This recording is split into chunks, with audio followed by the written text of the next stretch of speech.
Every Australian government for the last 40 years has been complicit in widening the inequality gap, but none more so than this one. I don't say this lightly, but Albo, the leader of a so-called Labour Party, is doing everything that he can to destroy the lives of the poorest and most vulnerable members of society, whilst at the same time doing everything that he possibly can to make the richest and most secure members of society's lives so much better. I do find it hard to understand why a guy who supposedly had a disadvantaged childhood and who grew up in a council house, which is ironically something that is actually extremely advantaged in the modern day Australia because there are no council houses available. The real disadvantaged nowadays have to rent from a parasitic landlord, you know, the protected class. Those who invest in property because they know that Albo will not let them lose on their investments. Those who are just renting out their mouldy shacks out to tenants for more capital gains and more negative gearing. To these parasites, the tenants are just something that they will have to put up with whilst they wait for Albo to increase their house prices. And I am not being dramatic saying that Albo is increasing house prices. He has total control of the levers that control house prices. One lever is supply and the other lever is demand. If he pulled the supply lever, which would be building more houses, and left the demand lever, which would be no migrants, then house prices would drop. But that's not what he did he?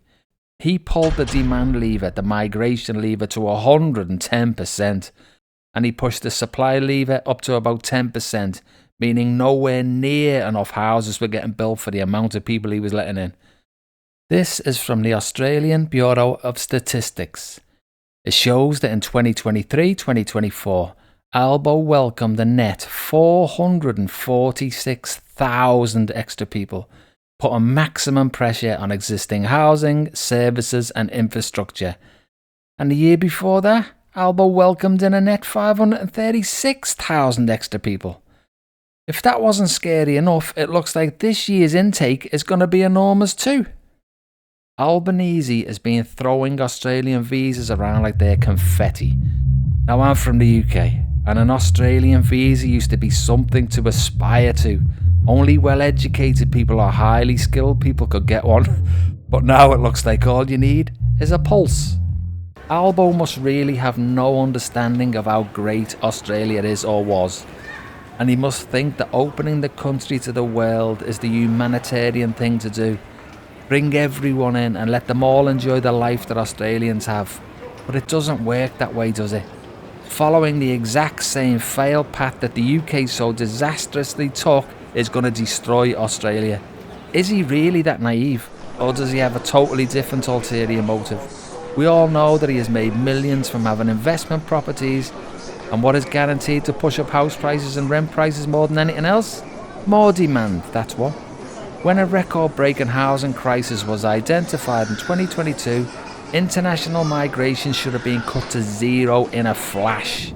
Any responsible leader would have done that. To allow more and more fuel to be added to the fire was criminal. Just look at what Albo's negligence has created. Insanely high rents are pushing so many people over the edge, and he doesn't care. Homelessness under Albanese government, worst in living memory, peak bodies worn. The number of people accessing homelessness services each month has increased by 10% since Labour was elected in May 2022. Every month. Homelessness rates, particularly for women and girls, have worsened under the Albanese government's first term due to service underfunding and a lack of affordable housing, according to the industry peak body.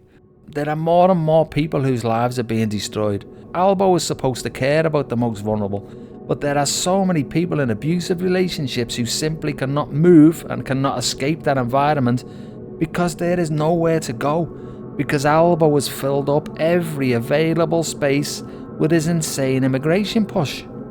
This is a national disgrace. All of this destruction for the poor. Yet, there has never been a better time to be a landlord in Australia. Not only have their house prices jumped hundreds and hundreds of thousands of dollars when they should have crashed during COVID, but they can now also put their rents up to the moon because the demand is out of control. Albo's saviour of the world mentality is costing the most vulnerable in society dearly, whilst making the most wealthy in society so much wealthier. Not only is the housing disaster getting worse, but simply importing 1 million extra people into Australia in 2 years, into an environment where the hospital system is not set up to cope with so many people, is crippling the hospitals.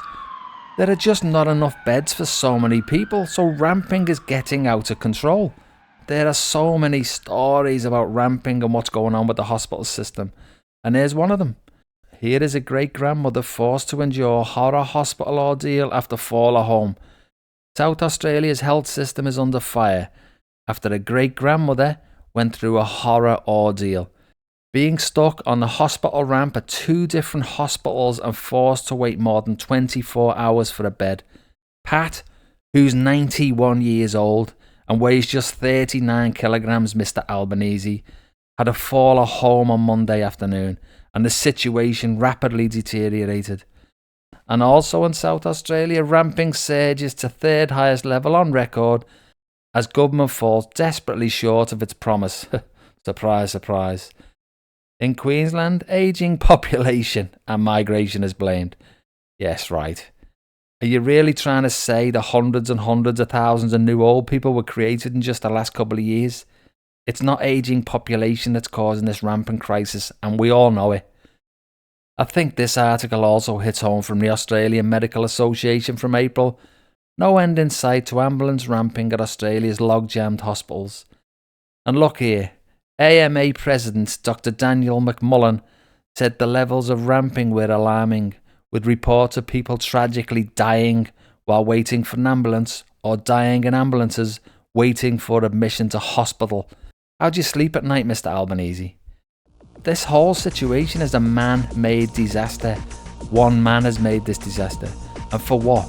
The GDP per capita keeps on going backwards, which means that on average each individual Australian is getting a smaller piece of the economic pie. But as we know, averages can be deceiving, can't they? It's obvious that Albo's chosen ones, the landlords, are getting a much bigger piece of the pie than anyone else, as they are raking in fortunes in elevated rents and house prices thanks to his open border policy. The only way to solve Albo's mess is to close the borders, build lots of houses, and punish the excessive greed of the property investors and landlords by immediately stopping negative gearing and capital gains tax discounts. This has to happen now, and it has to happen immediately. If Albo had one moral bone left in his body, he would do this at once. But he is so compromised and weak that I don't even know if he has any bones left in his body at this point.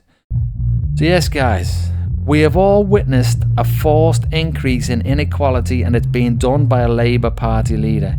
The coalition must be in total heaven at this point, because Albo's shown them that even if the coalition don't get power, they still win, because Albo will do their bidding and work completely on behalf of the richest in society.